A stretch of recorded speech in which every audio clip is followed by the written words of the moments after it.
Mois de juillet à Mans égale grande saison des pluies. Et cette nuit, il est 23 heures passées. Il pleut des cordes sur la cité des 18 montagnes.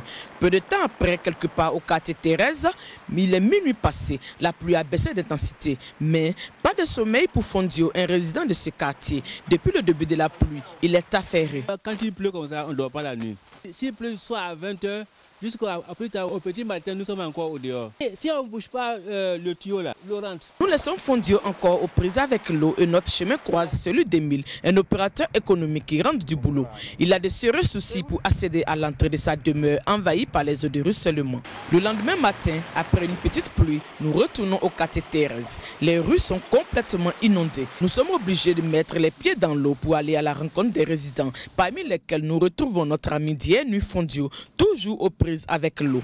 Et oui, les habitants de ce quartier sont exaspérés par ce désagrément qui perdure au fil des saisons pluvieuses. Quand la saison de pluie arrive, franchement, nos souhaits même, si Dieu même pouvait arrêter même la pluie, même dans le moment de saison pluvieuse, en moins ici, vraiment, ça va nous plaire. Nous, on est ici, là, on est dans l'eau. Ça fait plusieurs années on est dans l'eau ici. On ne sait pas comment on va faire pour quitter dans l'eau. Il y a longtemps, même où je suis arrêtée là, en bas de mon pied, là, tout est devenu plein à cause de l'eau. Quand il pleut, l'eau rentre. D'abord, ça déborde au dehors, ça dépasse l'escalier, ça rentre sur nous. De là, ça rentre dans la maison, directement dans la maison. On est obligé de monter même sur les tables. Prendre les bébés, mettre au dos, puis monter sur les tables. Beaucoup de locataires et de propriétaires ont fini par céder la place à l'eau qui semble avoir gagné la bataille. Caniveau complètement chaos, maisons abandonnées, effets personnels abîmés et parfois des drames selon des témoignages des riverains. Une année même, une petite fille à l'âge de 8 ans, l'eau a pris dans le caniveau. C'est à 16 h on a trouvé son corps depuis matin bonheur. Une situation que tentent d'expliquer les services techniques de la mairie de Mans. Les ouvrages de drainage sont vétustes et cela est lié à la voirie qui est vraiment dégradée. À Mans, nous n'avons plus de route, il n'y a plus de bitume et quand il pleut, réellement, l'eau charrie tout ce qui est gravat, l'eau charrie tout ce qui est sable et quartier 13 est un quartier qui est construit vraiment dans le bas-fond. Et ce quartier se présente un peu comme l'exutoire.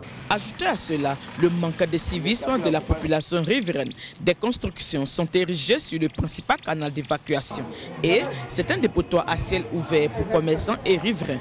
Les services techniques débordés tentent tant bien que mal de venir à bout. Ils sollicitent l'aide de l'Office national d'assainissement et de drainage ONAD. La mairie a engagé 2 équipes d'entrepreneurs pour faire le curage. Et la solution durable, nous avons demandé à l'ONAD, l'Office national d'assainissement et de drainage, de nous appuyer. En attendant donc les travaux d'écoute de l'ONAD, les résidents quant à eux vont de diverses manières pour contrer les eaux de ruissellement. On érige des barricades de fortune, on se transforme parfois en architecte en supprimant des portes ou fenêtres ou en élevant des petits murs. La recherche scientifique et l'innovation technologique, ces 2 domaines sont au centre de la première édition des Journées scientifiques de l'ASCAD, l'Académie des sciences, des arts, des cultures d'Afrique et des diasporas africaines. L'Afrique, au plan de la recherche scientifique, est vraiment très en retard. Nous sommes plus consommateurs des progrès de la science que producteurs. Il faut donc promouvoir la science, pousser nos jeunes gens pour que demain, nos pays africains soient aussi producteurs que consommateurs. La conférence inaugurale marquant le début des activités a été prononcée par le professeur Saliou Touré. Il a invité le monde scientifique à réfléchir à la manière dont la recherche scientifique et l'innovation technologique peuvent contribuer à l'émergence de la Côte d'Ivoire ainsi qu'à la création de richesses et d'emplois pour la jeunesse. Les premières journées scientifiques de l'ASCAD vont durer 3 jours. Nous aurons 5 sessions thématiques sur recherche scientifique et innovation technologique en matière de sciences exactes, c'est-à-dire les mathématiques, la physique, quel rapport avec la santé, ensuite l'agro-pastoral, les sciences de la vie, de la terre et de l'environnement, et enfin le cadre juridique et institutionnel de ces journées.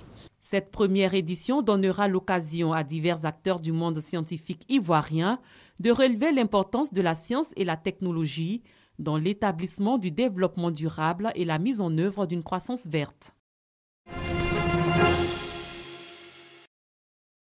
Les Ivoiriens ont recours à la médecine traditionnelle à 91% selon le ministère de la Santé et de l'Hygiène publique. Pour que la population tire un meilleur profit de cette médecine, elle est encadrée par l'État depuis quelques mois.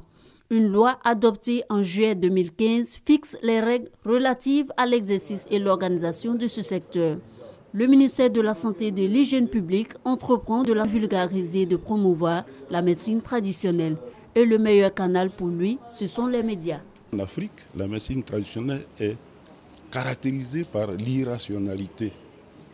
Et il est peut-être important maintenant de s'asseoir pour voir dans quelle mesure on peut mettre en place une plateforme de collaboration entre la science moderne et la médecine traditionnelle.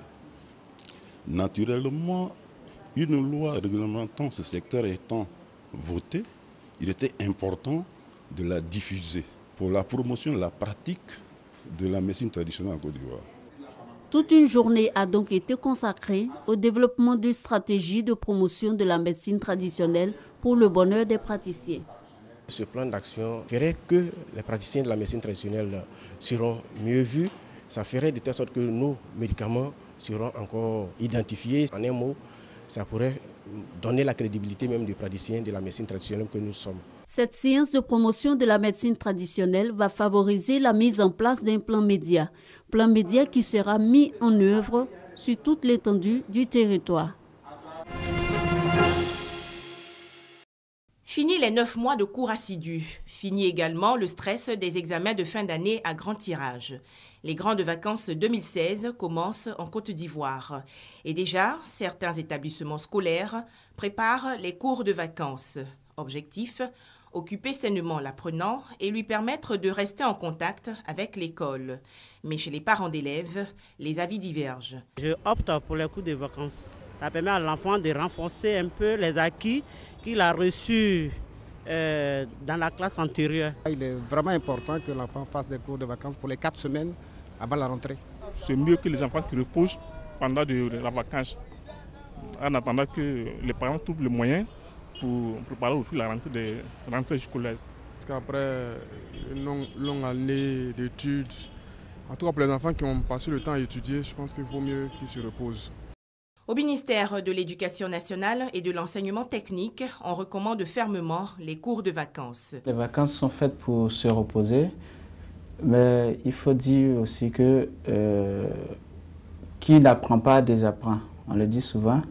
Alors, les vacances doivent être subdivisées en plusieurs périodes. Il y a des vacances de loisirs qui doivent être effectives au niveau des enfants.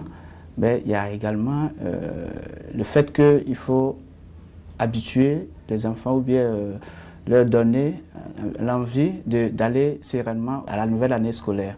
Donc voilà pourquoi est-ce que les cours de vacances ont une certaine utilité. Ces cours doivent être des cours de soutien et non des cours une anticipation. C'est-à-dire, qu'est-ce que j'appelle des cours de soutien? C'est des cours pour revoir en fait le programme déjà fait, voilà, au cours de l'année. Revoir les points ou les parties du programme qui n'ont pas vraiment, qui ont été difficiles pour l'enfant.